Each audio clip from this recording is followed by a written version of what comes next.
बधाई बिहार की ओर से, यूनिवर्सिटी की ओर से, और आप जैसे बिहारी का हम लोग को गर्व है। आदरणीय कौशलेंद्र जी का स्वागत है।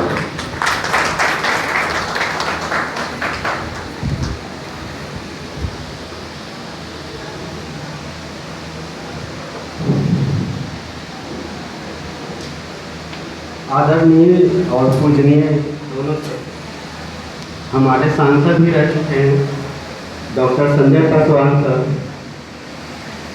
इस सेशन के अध्यक्ष और कीनोट स्पीकर सर, और राज्य एवं देश के और दूसरे देश से भी आए अध्यक्ष लक्ष्मी नारायण सिंह, हाँ Lakshmi Narayan, keynote speaker BHU के Amarnath ji,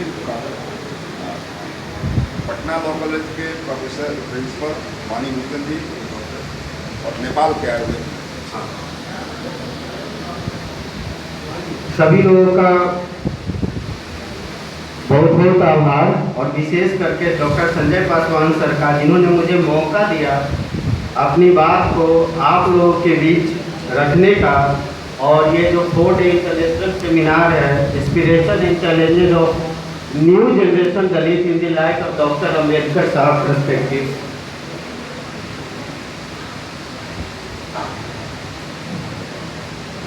I born and brought up in a village in Nalanda district, which is roughly around 60 kilometre from here.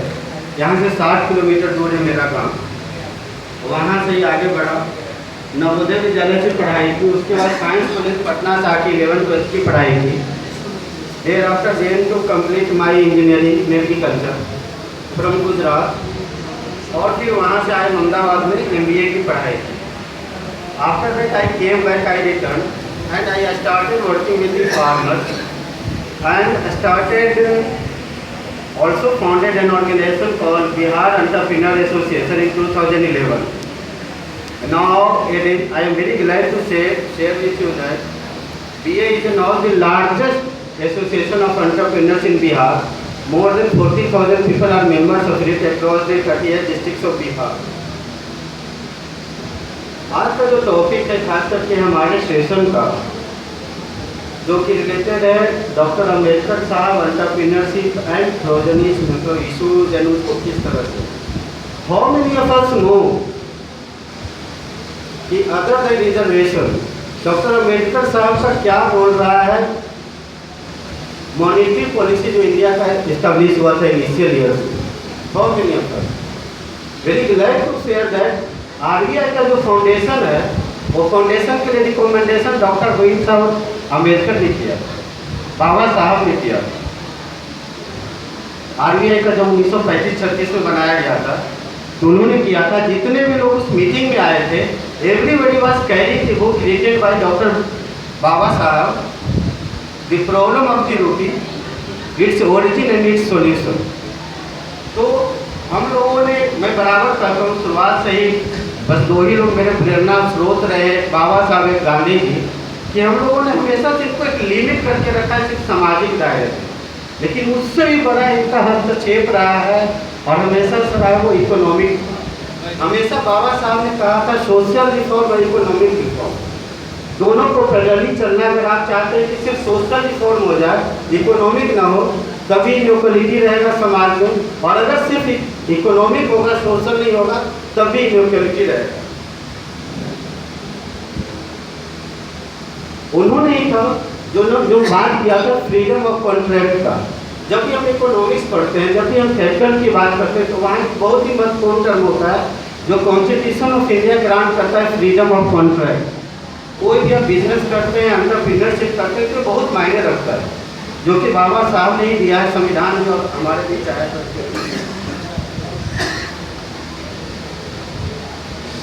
लेकिन लास्ट 70 सालों में जो उद्यमिता का विकास हुआ, जिस तरह से उस पर सरकार का या गैर सरकारी संस्थाओं का ध्यान रहा है, अगर उसके एक नंबर पे करें कि 5 मुख्य राज्य जहाँ पे सबसे ज़्यादा उद्यमी आते हों, शेड्यूल कास्ट से, दलित से, महादलित से, तो तमिलनाडु में उनकी संख्या 18,000 नंबर 1 पे है। कर्नाटक में है 16,500, उत्तर प्रदेश में है 14,000, MP में है 13,500, 5वां नंबर पंजाब है जो 6000 पे है। आप समझ सकते हैं कि 5वां नंबर 6000 पे है तो बाकी कहाँ पे होंगे। यहाँ पे एंटरप्रेन्योर्स में वो काउंट हो रहे हैं जो डिपार्टमेंट से रजिस्ट्रेशन लेते हैं एसएमई से और नॉर्मल इंडस्ट्री में बिग तरीके से।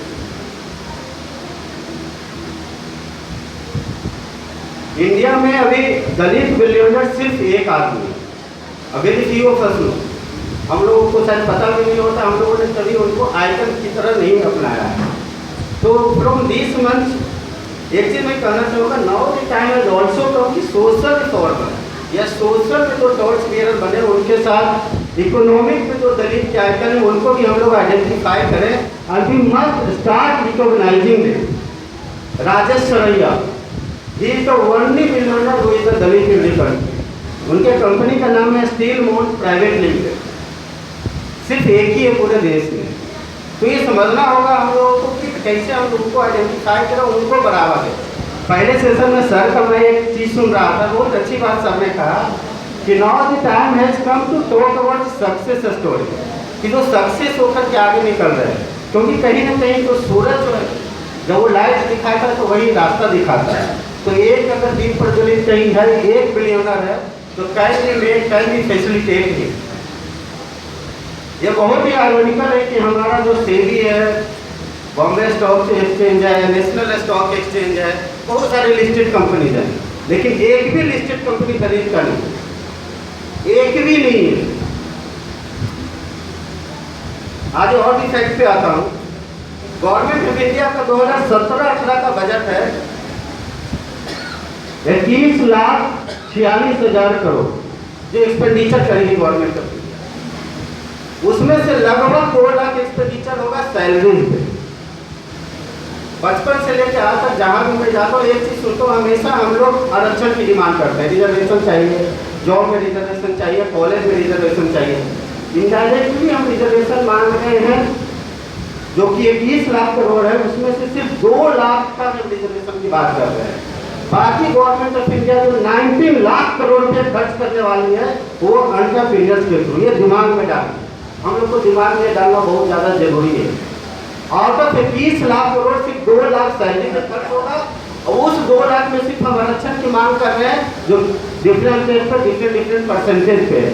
तो उसमें आप देख लीजिए हम कितने लाख करोड़ की डिमांड कर रहे हैं। और उसमें जब हम बात करते हैं कि हमारा per capita income within the अगर एवरेज से कम है तो एवरेज से कम होना ही है, क्योंकि हम सिर्फ बात कर रहे हैं 10% का। 10% में हमें रिजर्वेशन दे दो।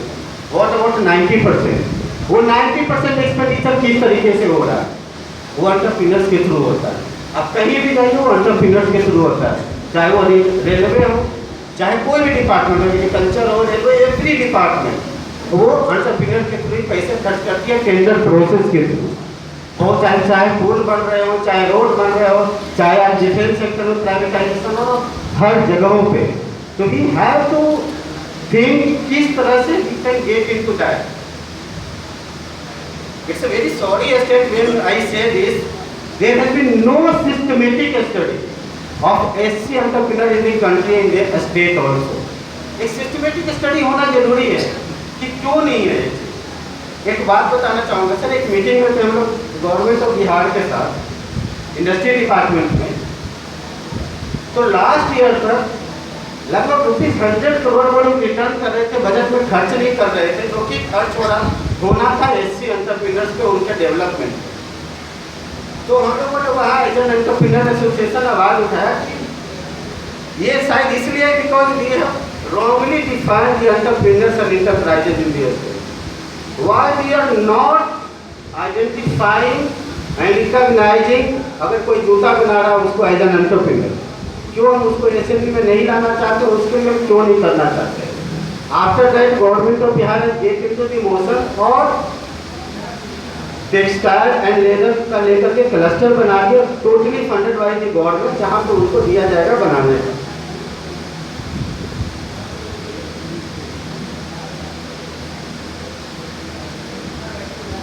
Now the time has come to call for declaration for affirmative action. Affirmative action क्या होता है? जहाँ पे हम परसेंटेज में ये डिमांड नहीं करते कि मुझे 5% या 10% या 20% आप प्रोक्योरमेंट पॉलिसी का हिस्सा बनाओ। बट एक डायलॉग कंटिन्यूस होता है, जो कि सर इस बात को कर रहे थे कि संवाद कायम करके कंटिन्यूसली उस पर काम करना जरूरी है।